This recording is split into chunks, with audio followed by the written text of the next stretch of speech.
اللہ رب العالمین ارشاد فرماتا فیہا یفرق کل امر حکیم، ہمارے پاس کے حکم سے ہر کام تقسیم کر دیا جاتا ہے، بانٹ دیا جاتا ہے۔ یہ شب بارات جو امام الانبیاء صلی اللہ علیہ وسلم نے فرمایا، جیسے ہم مسلمانوں کے لیے 2 عیدیں ہیں اور وہ ہماری دن میں عیدیں ہیں،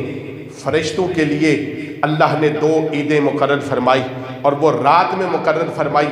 ایک شب بارات کی رات اور ایک لیلۃ القدر کی رات ہے۔ امام الانبیاء صلی اللہ علیہ وسلم نے فرمایا، ترمذی شریف کی روایت ہے، حضرت علی مرتضیٰ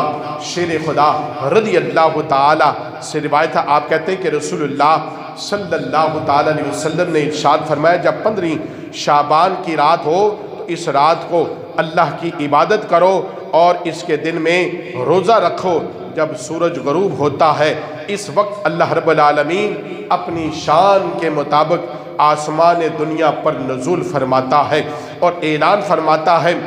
کوئی مغفرت طلب کرنے والا کہ اس کی مغفرت کر دی جائے، ہے کوئی بخشش مانگنے والا کہ اس کے گناہوں کو بخش دیا جائے، ہے کوئی رزق میں فراخی چاہنے والا کہ اس کے رزق میں برکت عطا کی جائے، ہے کوئی مصیبت زدہ کہ اپنی مصیبت سے چھٹکارا چاہنے والا کہ اسے مصیبت سے نجات دی جائے، ہے کوئی اپنی بیماری سے نجات چاہنے والا کہ اس کی بیماری کو شفا میں تبدیل کر دیا جائے۔ امام الانبیاء صلی اللہ علیہ وسلم نے فرمایا یہ اعلان طلوع فجر تک ہوتا ہے، اور امام الانبیاء صلی اللہ تعالی علیہ وسلم نے ارشاد فرمایا، اللہ کے محبوب نے فرمایا 15 شعبان المعظم کو حضرت جبریل امین میرے پاس آئے اور عرض کیا ہے محمد صلی اللہ علیہ وسلم اپنا سر آسمان کی طرف اٹھائیے۔ آپ صلی اللہ علیہ وسلم نے پوچھا یہ کون سی رات ہے؟ عرض کی یا رسول اللہ صلی اللہ علیہ وسلم یہ 15ویں شعبان کی رات ہے اور اللہ رب العالمین اس میں رحمت کے 300 دروازے کھول دیتا ہے اور اللہ رب العالمین اس میں لوگوں کی مغفرت فرماتا ہے، لیکن چند لوگوں کی بخشش اس رات میں بھی نہیں ہوتی، ورنہ جب تک وہ لوگ اس رات کے آنے سے پہلے توبہ نہ کر لیں۔ وہ کون سے؟ فرمایا سوائے مشرک کے، کاہن کے، جادوگر کے، زانی کے، شرابی کے، جو ہے وہ 3 دن سے زیادہ قطع رحمی کرنے والے کے، ماں باپ کے بے ادب اور گستاخ کے، ان کی جو ہے نا وہ بخشش نہیں ہوتی۔ یہ لوگ اس رات سے پہلے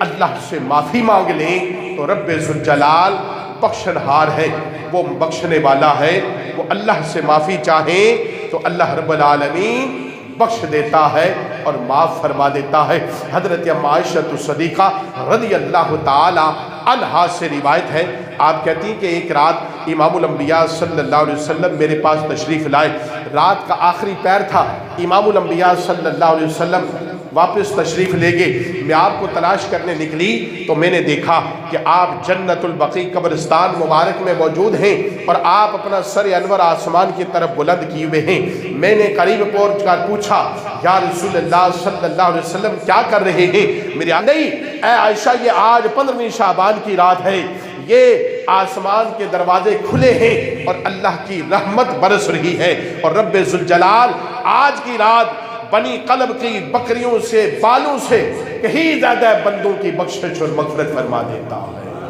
یہ بخشش کی رات ہے۔ بہت سارے لوگ کہتے ہیں دیکھیے ہم زندگی گزر گئی یہ راتوں میں عبادت کرتے کرتے، ان راتوں میں جاگتے ہوئے عبادت اور ریاضت کرتے زندگیاں گزر گئی ہیں۔ یہ احادیث اور روایات علماء آپ کے سامنے پڑھ پڑھ کے بیان کرتے ہیں اور بتاتے ہیں کہ ان راتوں میں قیام کرو، ان راتوں میں نوافل پڑھو، ان راتوں میں جاگ کر عبادت کرو، قرآن کی تلاوت ہو، درود و سلام پڑھو، ذکر و اذکار میں یہ رات گزرے اور اس کے دن میں روزہ رکھا جائے۔ یہ اجر و ثواب کا عمل ہے جس رات بندوں کے اعمال اللہ کی بارگاہ میں پیش ہوں اور جس رات حساب و کتاب ہو رہا ہو، مرنے والوں کی اجل لکھی جا رہی ہو، پیدا ہونے والوں کے نام لکھے جا رہے ہوں، رزق لکھا جا رہا ہو، موت لکھی جا رہی ہو، حساب و کتاب ہو، اس رات اگر بندہ اللہ کی بارگاہ میں عبادت میں گزارے تو ضرور اس رب کی رحمت جوش میں آتی ہے اور رب سے بندہ مانگ رہا ہو تو وہ مانگنے والے کو عطا کرتا ہے۔ جب ہمارا حساب و کتاب ہو، نامہ اعمال رب کی بارگاہ میں پیش ہو تو ہم اس وقت عبادت میں ہوں، سر سجدے میں ہو اور دن میں قیام میں اور جو ہے نا وہ روزے کی حالت میں ہو، تو ضرور اللہ کی رحمت سے ہمیں امید ہے کہ ہمیں ہمارا رب بخشنے والا ہے اور معاف کرنے والا ہے، ضرور ہمارے گناہوں سے، بدعمالیوں سے، نافرمانیوں سے ضرور ہمیں معاف فرما دے گا۔ لیکن افسوس کی بات، لوگ عبادت کرنے سے بھی اس رات روکتے ہیں۔ اکثر لوگ کہتے ہیں کہاں سے ثابت، کسی کو اور یہ حدیثیں نظر نہیں آتی، قرآن کی آیات نظر نہیں آتی، زندگیاں گزر گئی یہ راتیں عبادت کرتے کرتے مسلمانوں کی، یہ مسلمانوں کا ایک جو ہے نا وہ ہمیشہ سے عمل رہا، رسول اللہ کی احادیث موجود، قرآن کی آیات موجود۔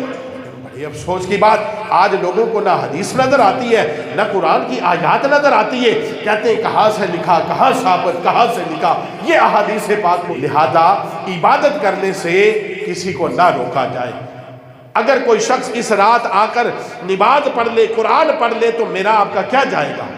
اس رات میں کوئی جا کر عبادت کرے اور دن میں روزہ رکھ لے تو ہمارے کھاتے سے کیا جاتا ہے کسی کو؟ ہمیں کیا تکلیف ہے؟ اگر اس مہینے میں،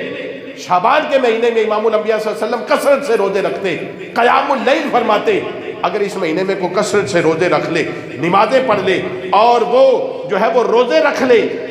تو یہ اجر و ثواب کا کام ہے یا نہیں؟ یہ نیکی کا کام ہے۔ تو یاد رکھیے، نیک عمل سے کسی کو نہیں روکنا چاہیے، نمازوں سے، قرآن کی تلاوت سے، قیام اللیل سے روکنا نہیں چاہیے، بلکہ یہ اچھا عمل ہے، یہ ہمیشہ سے مسلمانوں میں رائج رہا ہے اور مسلمان اکثریت سے اس پر عمل کرتے ہیں۔ اللہ تعالی ہمیں حق کہنے، سننے اور عمل کرنے کی توفیق عطا